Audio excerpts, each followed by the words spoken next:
Good evening, ladies and gentlemen. Welcome to our show, Lifestyle with Dr. Mobi. I'm Dr. Mobi, and today we are so excited to have great guest. Sherry Nelson is with us. Sherry, how are you doing? I'm great. Thank you for having me, Dr. Moby. I'm honored to be here. Thank you for coming. So tell us about yourself. Tell us what you do. Right now, I'm working for Brian Sebastian on his streaming podcast, which currently is on YouTube. It will be streaming in other areas. It's called Movie Reviews and More.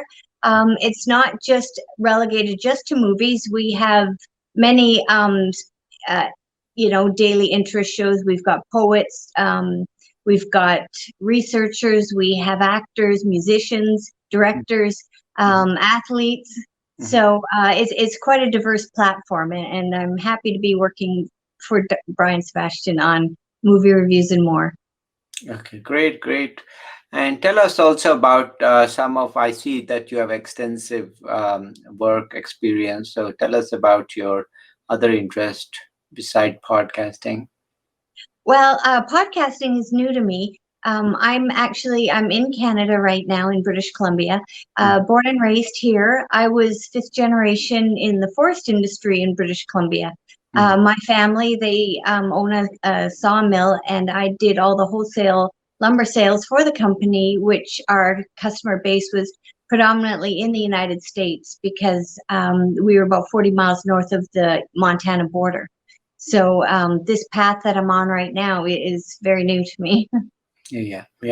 I'm sure, and I think it's like you and me. Share the same things that we are experimenting new thing which we never thought. I'm of course being in medicine, and now I'm in doing media and podcast and TV shows and TV channels. So Well, good to. Dr. Moby, right now, you are almost the gold standard, with what's happening with COVID. You are in the prime location for us to get, solutions or seek alternative paths to, preventing or healing from this or any illness. So, yeah, it's great what you're doing.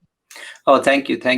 And that brings also a good discussion on COVID because that's true. A lot of things actually is prevention, and there are two things which I find always in media. One is there is too much hype to that people are scared and they are on a lot of misinformation, whatever information they have.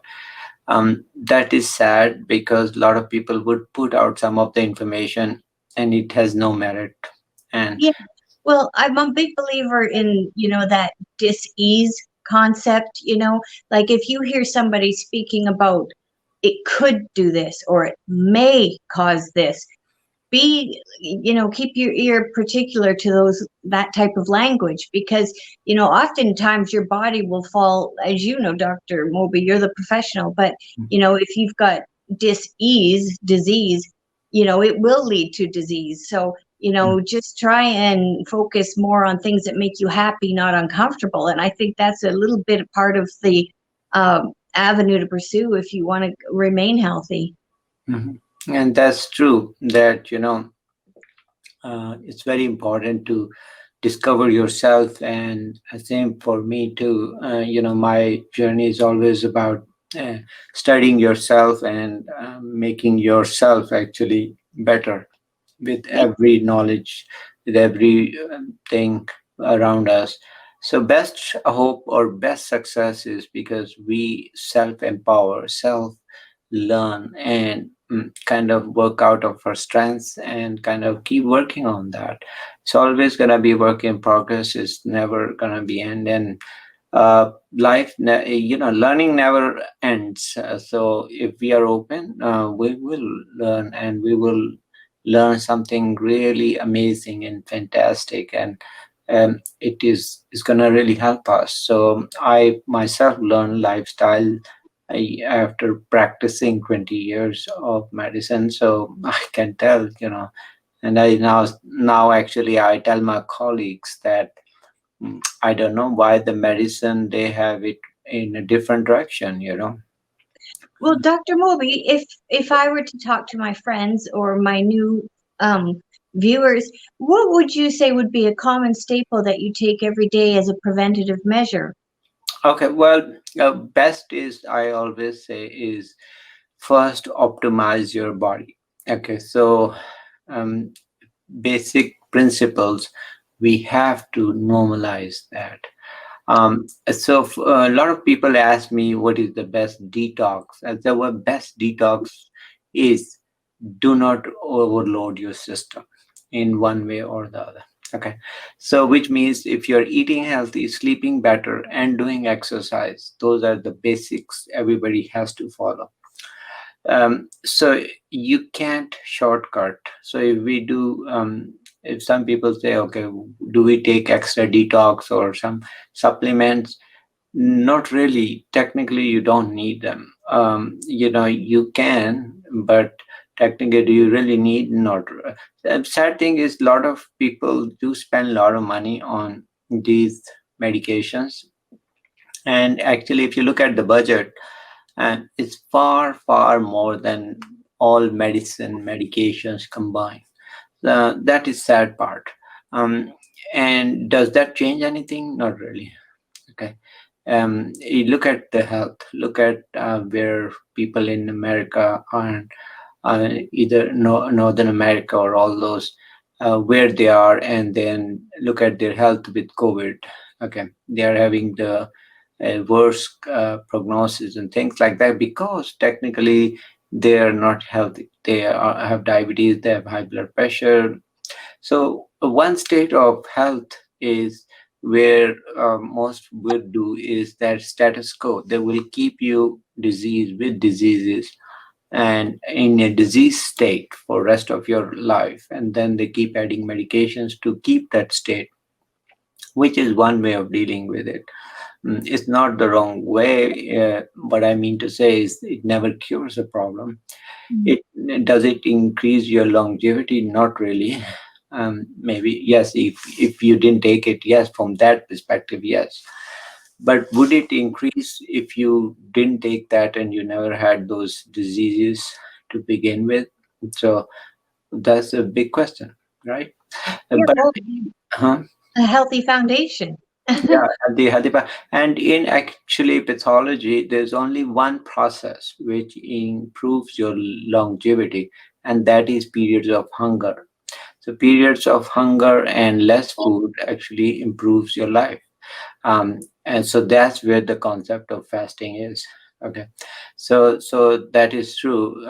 If you and I always tell my patients and everybody is that imagine you have a you're destined to eat this much in your life.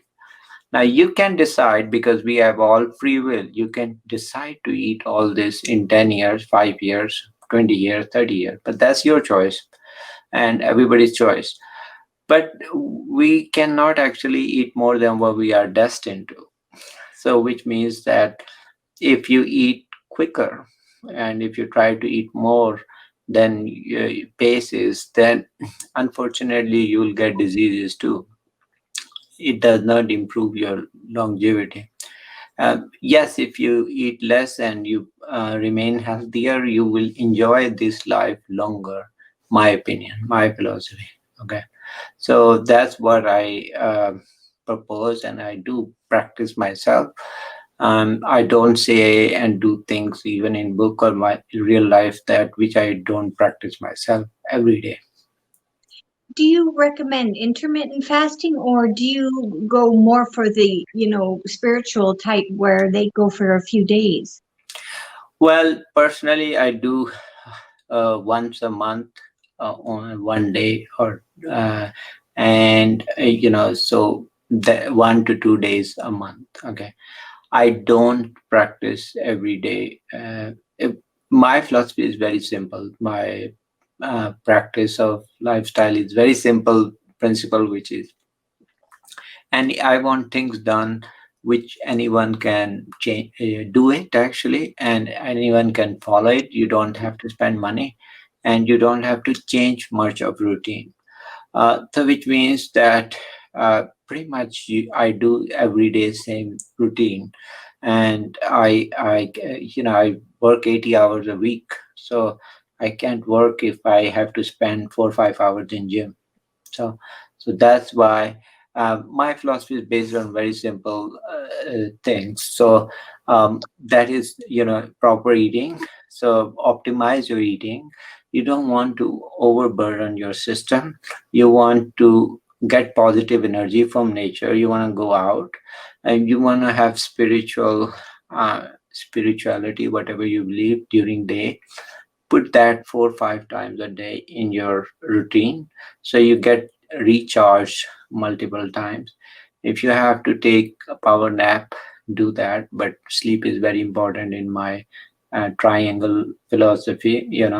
That you have to, for sleep, it's very important that you wake up on time and go out, enjoy the blue sky. Now the blue skies resets your brain. And I said, look at the birds and animals, and all of them, they are not on medications. And the reason is they follow the rhythms. They follow, sun, moon, and they will go to bed also. I mean, they sleep at night. They're not wandering around at night a lot. So that's the reason, is that's why they're perfect. They're not sick. We humans are sick, and we have to be on medication. That's the bad part about us. Um, Dr. Moby, being outside, I was told at one point that it's important to run barefoot in the grass because of the minerals in the soil. Do you believe that as well? I don't. I'm not like positive or negative on either side, but I can tell that if you know the area, then you do it. I wouldn't do it on air, because there are certain parasites that do actually transmit from the untreated soil, especially if there are animal products or things there. Oh, They can, parasites can actually enter through the skin. Whether those minerals, so personally I just try to give or tell people to eat natural things and natural vegetables and fruits, which are rich in minerals and vitamins. I do not, I personally only take once a week or once 2 week multivitamin. I would never take every day. The reason is uh, you don't need it actually. The only deficiency you can run into is water soluble, which is vitamin C, and those vitamin B1. Those you do run. Fat soluble, on the other hand, tend to remain a couple of years in your body, so you don't need them daily. A lot of people ask me also about testosterone. They use, especially for men. Well, a problem is for men, they tend to actually take, they tend to have a different composition of their body. So they're, instead of being leaner, which they should be, in my opinion, not women, but men should be more leaner. um, because number of reasons. One is, men tend to uh, have disease and die earlier than women. Okay, so the reason is because their fat percentage is way high. So their visceral fat, which is a culprit, tends to be very high as compared to women. Now, women, on the other hand, have their body naturally can take more fat than men. But men, unfortunately, they can't. The reason is very simple. First of all, their testosterone and estrogen ratio changes. So if somebody is overweight and way overweight, they will have different ratio of testosterone and estrogen. Uh, and then they try to give they try to take testosterone outside supplement, which in my opinion is wrong, because then you didn't fix the original problem. oh, right, right. And the visceral fat, is that generally a stress-related fat? Which one? The visceral fat? The Yeah. Yeah, it can be from stress, and that's a good question. What happens is, normally, um, we our body is can respond to different hormones, which are stress hormones, which is steroid system. So normal person who is relaxed and eating and doing things in a relaxed fashion, their parasympathetic system is more dominant, and their heart rate and blood pressure is better.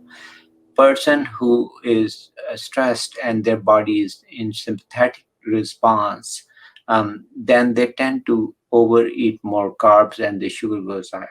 Okay, once the sugar goes high and they're eating more carbs, their liver and intestine are the first organs that encounter that heavy load of sugars.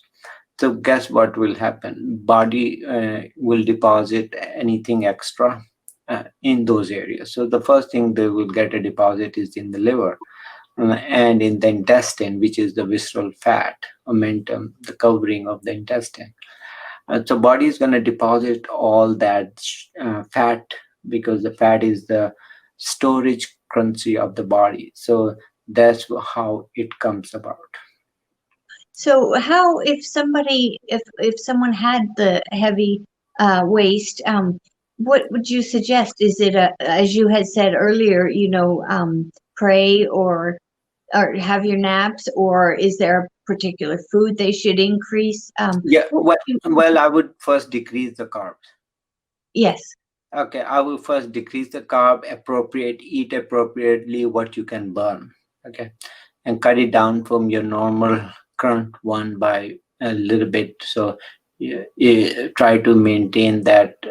Get your blood work first. Okay, see where your sugars are, A1C especially. See if you're not diabetic. That's the best way of knowing if your glucose is getting impaired or not. Then what you will do is basically come up with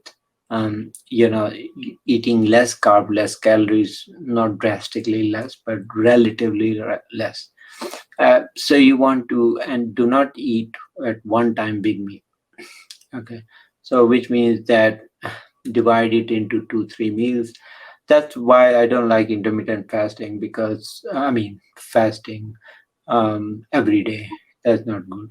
Okay, because what it will throw the body off rhythm, that you're not eating at all day or most of the day, and that whatever time you eat um, kind of big. And my philosophy is very simple: is if you eat big meal at any time of the day, it tends to stretch your stomach. So once the stomach is stretched, it gets bigger, because it's nothing but a muscular hollow organ. It's going to store food, and the more you store, the bigger it gets. The more, and then it is going to ask for more food next time, and also your appetite goes up. So what you want to always achieve is natural surgery. So imagine what happens with surgery. They cut down, make your stomach smaller, right? That's all they're doing. Same thing you can do. Don't feed your body big meals. Portion control. That's where portion control, size control comes. So you want to eat appropriately. You want to maintain that rhythm every day. So you eat 3 4 times. That's fine, but you want to do not eat till you feel really full. So my philosophy is drink water, eat some food, keep yourself a little bit on the low side. Little still have appetite. What I mean to say, and then you want to then do whatever, so you don't feel very sleepy and tired, because what happens is all the circulation goes to stomach, because if we eat heavy, and especially food which does not get absorbed quickly, then what will happen is you will feel very exhausted during day.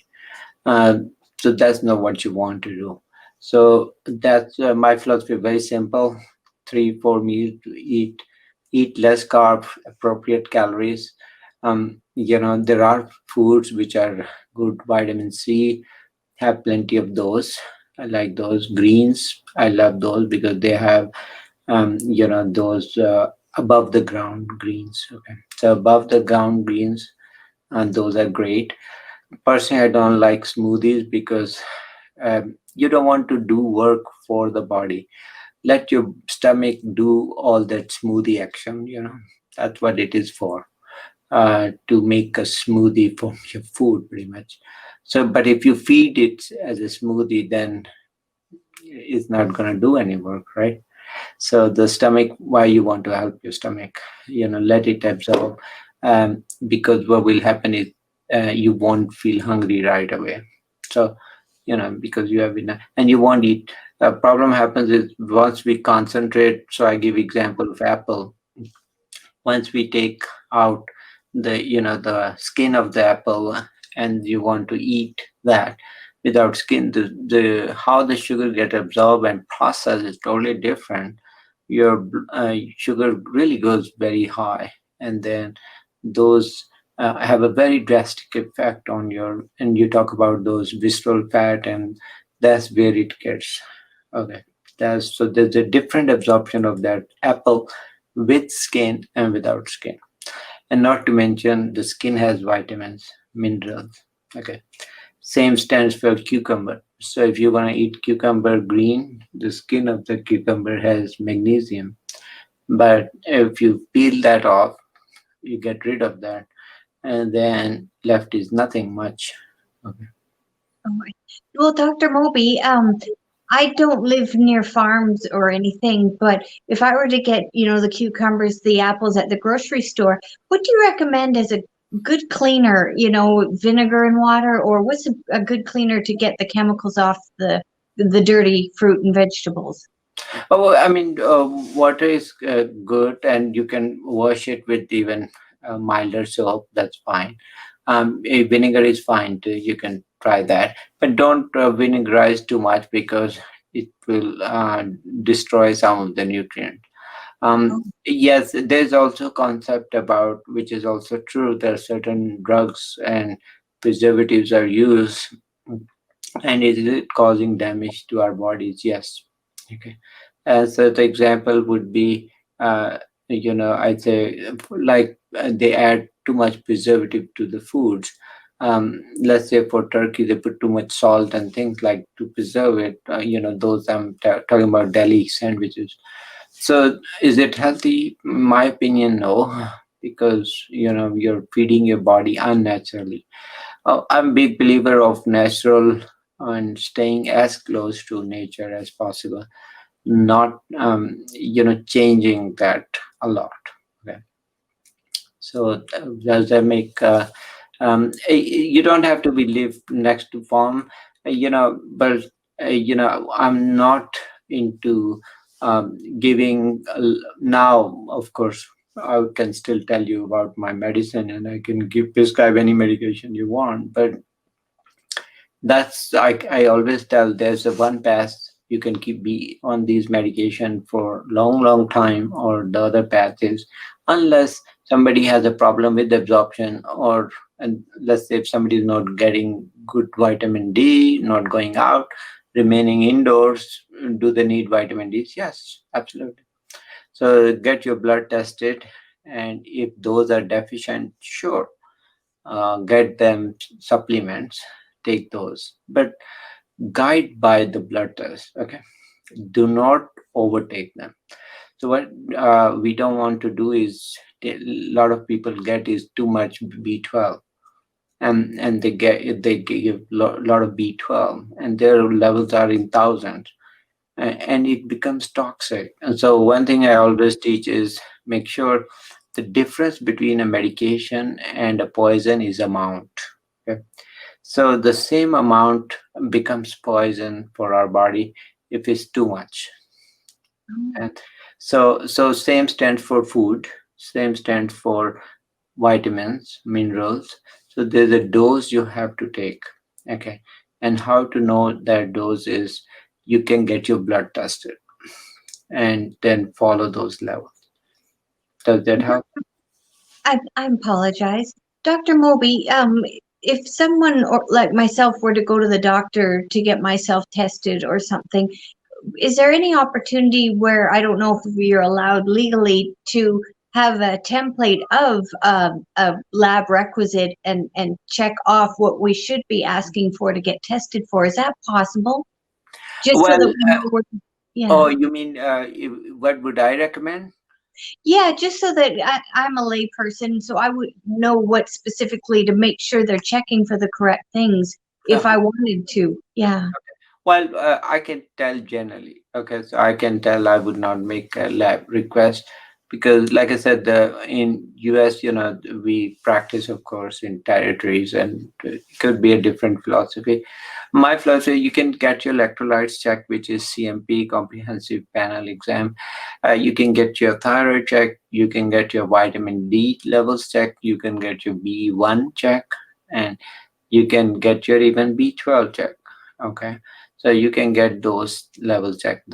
For females especially, I recommend getting iron levels checked and ferritin, and that's very very important. Okay, so you don't have to check copper, magnesium, and zinc and those level unless you have a surgery or if you have a condition which would merit that. And what are those conditions? Which could be short bowel syndrome. Let's if somebody had a surgery done before for weight loss, yes, then they need a lot more than that. Okay, then they need copper. They need all kind of different rare, but normal person would not need that. Okay. Okay. Thank you. So also tell us about your how is your experience now with doing the podcast? What the movies? What kind of movies did you find helpful, or do you do just general reviews? Well, Brian Sebastian, the founder creator of Movie Reviews and More, that's his strength.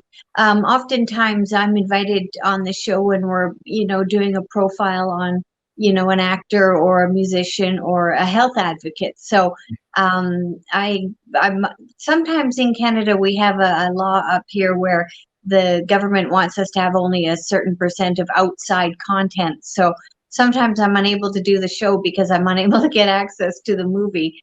Um, so like Canada's Netflix is completely different than American Netflix. So, um, Uh, but but yes, I quite enjoy interviewing people, yourself.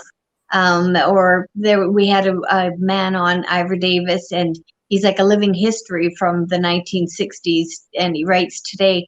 He toured with the Beatles when they first came to America in 1963, and he was there for the Charles Manson trials. And he was also traveling with Robert F. Kennedy when he was campaigning for the Democrat leadership. So he was a really interesting guest for me to see. So our show, it's the amour part is quite fun for me. And what about do you have musicians too? Yes, yes. We just had Kenny Aronoff, the drummer, with John Cougar Mellencamp. He was just touring with Jerry Lee Lewis. And Jerry Lee Lewis, and he just turned 85 a couple days ago. So we had him on. We've had your guest, Scott Page, on. He was wonderful. Oh yeah, From I loved it. Yeah, yeah. And we've had Kenny Olson on and Steve Perkins on, drummer from Jane's Addiction. Kenny Olson, he's from the Kid Rock Band, and he's doing his own thing now with Scott Page. So yeah, we've had a really eclectic, diverse group, and it's just been wonderful. Yeah, so I'm sure. So how's it? You said the Netflix is a little different in Canada than versus there's a little more restrictions on certain things. Yeah, we don't get a lot of what you're seeing in the United States. So oftentimes, Brian, he'll say, "Can you get access to this movie?" Just to see if I can, because you have to do your homework. So sometimes I haven't been able to do that. So Okay, okay, it was nice getting you, and so we have reached the end of unfortunately our broadcast. So give me some of the final thoughts or final words you would have for my audience.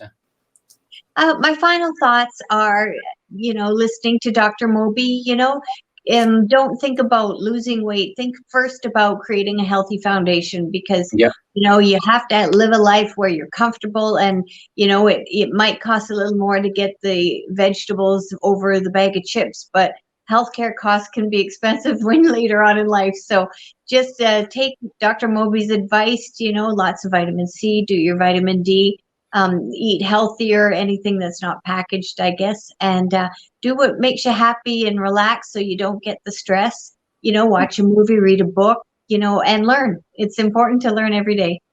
Yeah, and that's with that we have reached the end, and I would say yes, take care of yourself, be healthy, and believe in yourself. So take care. Thank you. Good night. Thank you, Shari, for coming. Thank you.